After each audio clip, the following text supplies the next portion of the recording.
अच्छा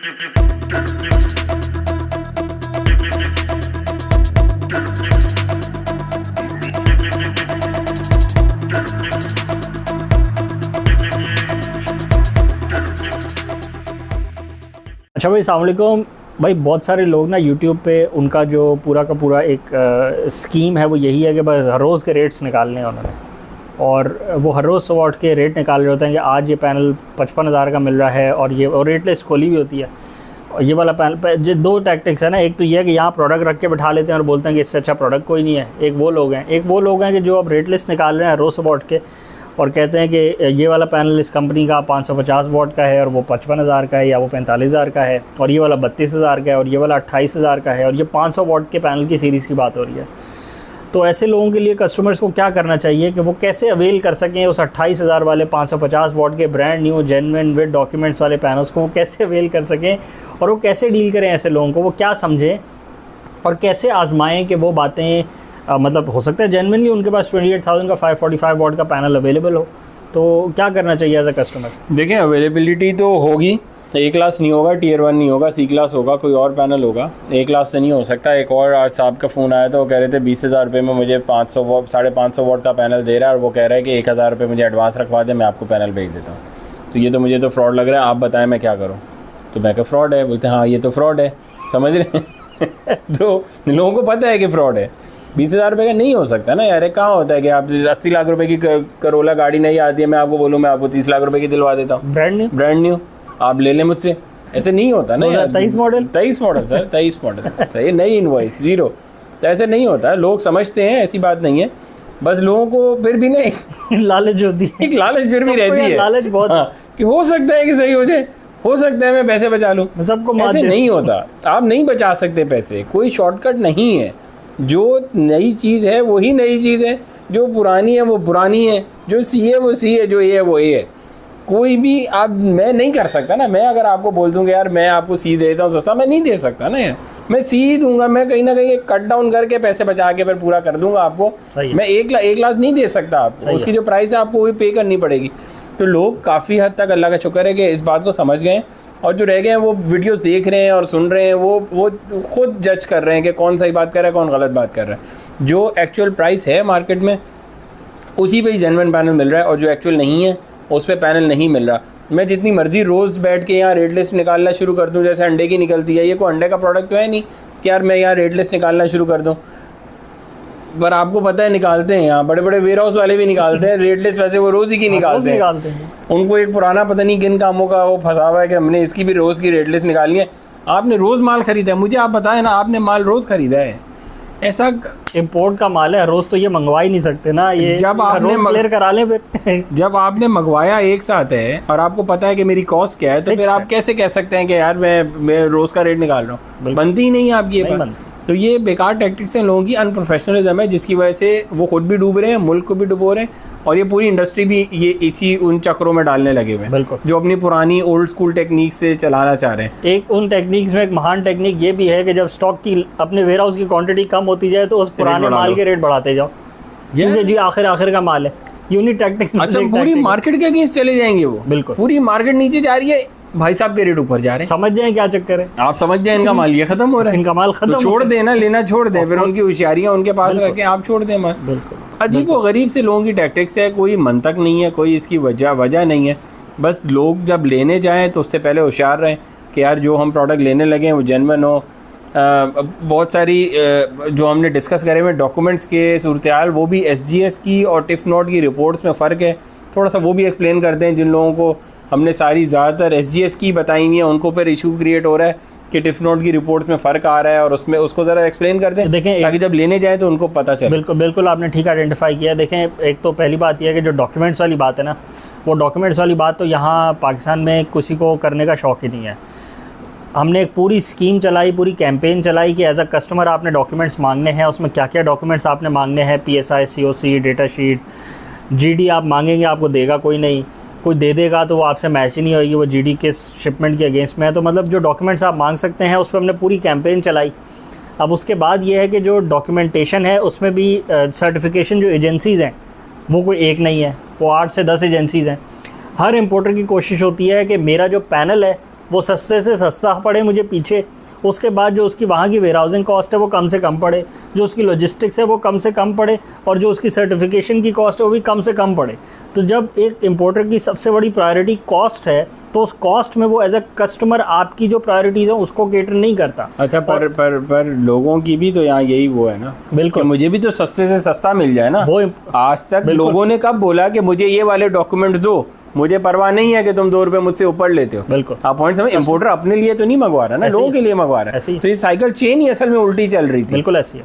तो कस्टमर की भी प्रायोरिटी होती है, मुझे 60 रुपए वाला वॉट दे दो, जेन्युइन होना चाहिए। जेन्युइन होना चाहिए। तो वो जेन्युइन तो वो निकाल देगा, वो ऐसी डॉक्यूमेंट्स ले आएगा जिसमें आधी चीज़ें मिसिंग होंगी, जिसमें या प्रोडक्ट आईडी टेस्टिंग नहीं हुई होगी, या कुछ और नहीं हुआ होगा जो आपके लिए ज़रूरी होगा। बिल्कुल।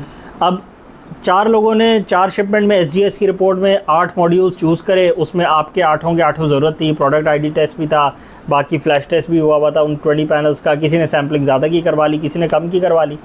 उसके अलावा किसी ने ब्यूरो वेरिटास से करवाई तो उसमें उसने कुछ भी नहीं करवाया, किसी ने ब्यूरो वेरिटास से करवाया तो सिर्फ प्रोडक्ट आईडी चेक करवा लिया, बाकी कुछ भी नहीं कराया, सैम्पल टेस्ट भी नहीं कराया। तो वो भी PSI रिपोर्ट तो वो है ना, और वो एक्सेप्टेबल भी है। तो अब ऐसे सिनेरियो में अगेन एज अ कस्टमर, अब आपके पास अब चक्कर पता है क्या, जब माल उठ के पाकिस्तान आ जाता है ना, फिर कुछ नहीं हो सकता। फिर कुछ नहीं हो सकता, फिर इम्पोर्टर तो फंस ही चुका होता है, और आप भी क्या कर सकते हैं। अब जब माल यहाँ आ गया तो फिर ऐसे ही है, वो माल पड़ा हुआ है, उसके साथ जो डॉक्यूमेंट्स डिक्लेयर करके वो मंगवाए थे वो डॉक्यूमेंट्स चेंज नहीं हो सकते। फिर जितने मैक्सिमम चेक्स अवेलेबल हो रहे हैं आप वो कर लें, आप वो कर सकते हैं, उसके बाद उसके अलावा कोई ऑप्शन नहीं है आपके पास। बट सही तरीका इस पूरे काम का ये है। अब इसमें मज़े की बात यह है कि बहुत से लोग कहते हैं कि आप किसी का नंबर नीचे चला देंगे, इससे ले लें पैनल, या आप किसी को रेफ़र कर देंगे, इस वेयरहाउस से माल आपको बहुत अच्छा मिल जाएगा, या आप इस मार्केट में आइडेंटिफाई कर देंगे ये वाला इलेक्ट्रॉनिक्स की शॉप है, इसके पैनल्स बहुत अच्छे हैं।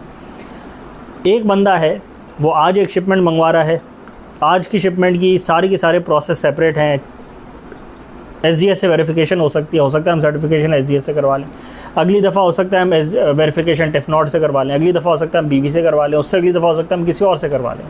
जब हमने पहली दफ़ा SGS से करवाई, हम हो सकता है पहले 8 मॉड्यूल सेलेक्ट करेंगे, ये चीज़ें हमारी टेस्ट कर दो, उससे अगले दिन जो मंगवाए SGS को बोले नहीं इसमें से एक मॉड्यूल हटा दो, इसकी प्राइसिंग तुमने ज़्यादा कर दी है, हमसे अफोर्ड नहीं हो रहा।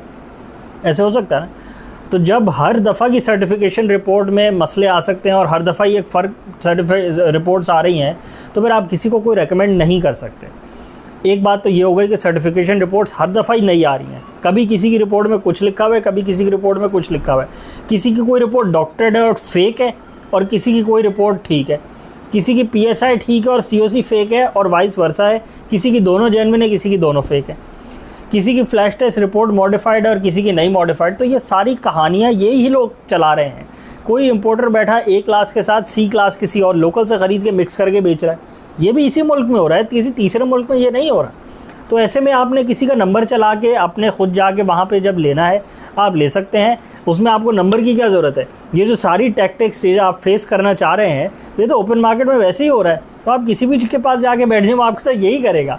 आप अपनी रीगल सदर में जाएँ, आप अपने पेशावर की मार्केट में जो भी जहाँ सोलर डील कर रहा है वहाँ चले जाएँ, लाहौर की मार्केट में चले जाएँ, कोयटा में चले जाएँ, हैदराबाद में चले जाएँ, शहर के मुल्क के हर छोटे शहर में भी अब सोलर की मार्केट बन गई है। मेजॉरिटी शहरों में छोटी छोटी मार्केट्स बनी हुई हैं, इलेक्ट्रॉनिक मार्केट जो थी वो सोलर में कन्वर्ट होती जा रही हैं। आप जाएं वहाँ ट्राई करें, आपको यही टैक्टिक्स मिलेंगी। तो चक्कर ये है कि आपके पास बस टूल्स होने चाहिए, आपके पास इन्फॉर्मेशन होनी चाहिए कि देखो मैंने जिससे भी लेना है, मेरे 100% मेरे पास मेथड ये है कि मेरे पास PSI भी होनी चाहिए, COC भी होनी चाहिए, फ्लैश टेस्ट भी होनी चाहिए, डेटा जो मोबाइल ऐप है उसमें भी वो वेरीफाई हो रहा होना चाहिए। PSI के अंदर मुझे अगर मिलेंगे सीरियल नंबर्स तो मिलने चाहिए, अगर मुझे वो नहीं मिलेंगे तो मैं नहीं लूँगा। अच्छा, अगर मुझे वो नहीं मिलेंगे और मुझे फिर भी पैनल्स चाहिए तो फिर आपने कैसे वेरीफाई करना है। आपको अगेन आपकी प्रायोरिटी है। अगर आप चाहते हैं कि आपको C ग्रेड का माल मिले C ग्रेड के रेट में, आप ले सकते हैं, ओपन मार्केट है। हो सकता है आपको आज 50 रुपये का भी मिल जाए पर वॉट, मिल ही रहे हैं ना। बिल्कुल बिल्कुल। हर मार्केट में भरे पड़े हैं, सस्ता माल भी पड़ा हुआ है। बहुत सारे पैनल्स हैं जिनके ग्लास रिपेयर हुए हैं, वो भी बिक रहे हैं मार्केट में। तो हर तरह की चीज़ अवेलेबल है। एज अ कस्टमर ये आपके ऊपर है कि आपकी प्रायोरिटीज़ क्या हैं और आपके लिए क्या बात ज़्यादा एक्सेप्टेबल है, ज़्यादा एग्रीएबल है, ज़्यादा प्रायोरिटी रखती है, ज़्यादा इंपॉर्टेंट है, और कौन सी बातें हैं जिसको आप निगलेक्ट कर सकते हैं। जो डिमांड कस्टमर की होती है उसी तरह की चीज़ें मार्केट में आना शुरू हो जाती हैं। ओपन मार्केट का यही कमाल है आपको 550 वॉट के जेन्युइन पैनल चाहिए होंगे, जेन्युइन पैनल मिलना शुरू हो जाएंगे। अगर आप बोलेंगे भाई वो रिपोर्ट ही चाहिए होगी जिसके अंदर सीरियल नंबर टेस्ट हुए होंगे और प्रोडक्ट आईडी चेक हुआ होगा, तो वही रिपोर्ट्स आने शुरू हो जाएंगी। अगर एज अ कस्टमर 99% लोग जो कॉल करके हमें बताते हैं उनको रिपोर्ट नहीं पढ़ी जाती, उनसे अभी भी नहीं पढ़ी जाती।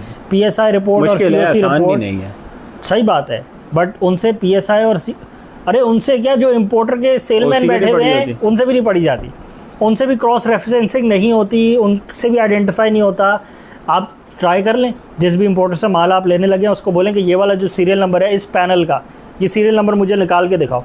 फ्लैश टेस्ट में से नहीं निकलेगा, उससे वहाँ निकला है तो उससे PSI नहीं निकलेगी कि उस फ्लैश टेस्ट की PSI कौन सी है, फिर उस फ्लैश टेस्ट के अगेंस्ट में उसकी COC कौन सी है, फिर उसको वो बस ज़्यादा से ज़्यादा ये करेगा, आपको ऐप में चेक करा के दे देगा। ठीक है, ऐप भी एक जेन्युइन ऐप है, उसी कंपनी की ऐप है, बट जब इम्पोर्टर का रिप्रेजेंटेटिव ये काम नहीं कर पा रहा तो फिर मार्केट में एज अ कंज्यूमर आप जो घूम रहे हैं और पहली दफ़ा इस काम को सर देने लगे तो आपको कैसे समझ आएगी। अब 99% अगर कस्टमर्स को ये बात ही समझ नहीं आ रही तो फिर माहौल चेंज होने में टाइम लगेगा, फिर ये बात आगे जाने में टाइम लगेगा कि देखो PSI कौन सी वाली मंगवानी है, जो टेस्टिंग करवानी है वो किस तरह की करवानी है। पहले तो PSI ही नहीं होती थी ना, ये 2 महीने पहले देख लें। बिल्कुल, कोई कस्टमर जब मानता ही नहीं था PSI। हाँ, कस्टमर को नहीं भी पता है ना डॉक्यूमेंट्स का, बिल्कुल, वो तब भी अब जब एटलीस्ट जाके यही बोल देता है ना कि मुझे डॉक्यूमेंट्स चाहिए पहले, तो दुकान वाले की हवा टाइट हो जाती है। बिल्कुल कि अच्छा भाई डॉक्यूमेंट भी चाहिए इस बंदे को, ऐसी माल नहीं दे सकते। बिल्कुल, चलो फिर अब पीछे से डॉक्यूमेंट भी मांगते हैं, इम्पोर्टर्स को बोलते हैं भाई डॉक्यूमेंट्स ना, बेशक इम्पोर्टर को पता हो ना दुकानदार को पता हो ना इनको पता हो कि डॉक्यूमेंट्स कौन से हैं, बस वो एक हवा तो चलती है ना। बिल्कुल, जो अब आपने देखा है कि इम्पोर्टर्स भी अब साथ पब्लिसाइज करना शुरू हो गए। बिल्कुल, 550 वॉट जिनको विद डॉक्यूमेंट्स, बिल्कुल विद डॉक्यूमेंट्स तो आज तक नहीं आपने सुना भाई। बिल्कुल, ये कौन सी नई लॉजिक आ गई। बिल्कुल ऐसी है, और विद डॉक्यूमेंट्स के साथ साथ अब वो जो डॉक्यूमेंट उस दुकान वाले ने मंगवा लिए हैं, पढ़ने उसे भी नहीं आते। नहीं, पढ़ने कहाँ, पढ़ने उस कस्टमर को भी नहीं आते। आपने देख लिया यहाँ पाकिस्तान में बहुत सारी इंडस्ट्रीज में लोग पढ़े लिखे भी नहीं है। सही है, और सारी इंडस्ट्रीज ऐसे ही चल रही हैं। सही है, बस वो धक्का पेल पे चल रही हैं और उनके जो प्रोफेशनलिज्म नाम की चीज़ कोई नहीं है। सही है, और बस वो ऐसे ही निकाले जा रहे हैं। सही है, तो ऐसे माहौल में फिर यही होता है। सही है, जहाँ आप किसी चीज़ को आइडेंटिफाई करेंगे वहाँ इंडस्ट्री में जो भी लोग हैं वो थोड़ा सा स्टॉप गैप लगा के उसका राउंड अबाउट मेथड निकाल के चलो भाई काम फिर से खींचे, जुगाड़े। बिल्कुल ऐसी है, जुगाड़े लगा के, तो वो चीज़ को समझना नहीं है, चीज़ को इम्प्रूव नहीं करना for the betterment of the industry. ठीक है, उनको समझ भी नहीं, यही कह सकते हैं, उनको समझ ही नहीं आई, हम यही कह सकते हैं ज़्यादा। मेरे ख्याल वीडियो को रैप अप करें, आज के लिए यही था। चैनल को लाइक करें, सब्सक्राइब करें, ज़्यादा से शेयर करें और कमेंट्स में बताएं कि आप लोगों के जहन में क्या घूम रहा है कि किस तरह से रेट्स की जो आइडेंटिफिकेशन है वो क्या है। PSI रिपोर्ट पे हमने पूरी वीडियो बनाई हुई है, उसको दोबारा देखें, अगर उसको दोबारा आप समझना चाहते हैं तो आइडेंटिफाई करें। PSI रिपोर्ट्स दोबारा एक्सप्लेन कर देते हैं, COC रिपोर्ट्स हैं, बाकी डेटा शीट है, फ्लैश टेस्ट है, मोबाइल ऐप्स हैं और जो जेन्युइन वेरिफिकेशन के मेथड्स हैं, क्योंकि अगर लोगों को चीज़ समझ आ जाएगी तो लोग जाके मार्केट में एग्जीक्यूट करवा लेंगे उसको। कंज्यूमर्स, अगर कंज्यूमर को बात नहीं समझ आएगी और मेथड ही समझ नहीं आएगा तो कंज्यूमर वहाँ जाके बोलेगा, जो दुकानदार बोलेगा कंज्यूमर बोलेगा हाँ ये ठीक कह रहा है। वो लोगों को पैलेट के ऊपर लगे हुए जो एक पेज आता है लोगों को वही दे के बोला गया कि ये डॉक्यूमेंट्स है, तो लोग कंज्यूमर बोलता है हाँ भाई यही डॉक्यूमेंट है। नहीं, तो अभी एक साहब ने बोला मुझे, मैंने तो डायरेक्ट डिस्ट्रीब्यूटर से ले लिया है, तो बात ख़त्म हो गई। मैंने दुकानदार से भी नहीं लिया, मैं उससे ऊपर से ले आया मुझे।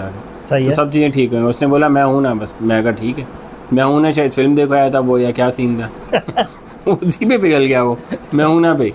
समझ रहे, डॉक्यूमेंट तक बात ही नहीं पहुंची। वो उसने बोला दुकानदार से थोड़ी लिया, वरना डॉक्स लेता है ना। अच्छा, मैं तो डायरेक्ट डिस्ट्रीब्यूटर से ले लिया। सही है, उसने बोला मैं हूँ ना, आता था ठीक है, उसका मुझे थोड़ी कोई मसला है, इनवॉइस हो गया ना उसमें रेफरेंस लिखा होगा। हमें थोड़ी कोई मसला है कि आपको डॉक्यूमेंट दिलवाना है, आपको चाहिए ही नहीं तो बात खत्म हो गई। आप सेटिस्फाई है ना, बात खत्म हो गई। बिल्कुल ऐसे ही है, अगर आप सेटिस्फाइड एज ए कंज्यूमर तो फिर आपको सेटिस्फाइड रहना चाहिए। बस चिल करें फिर, ऐसे करें। Thank you.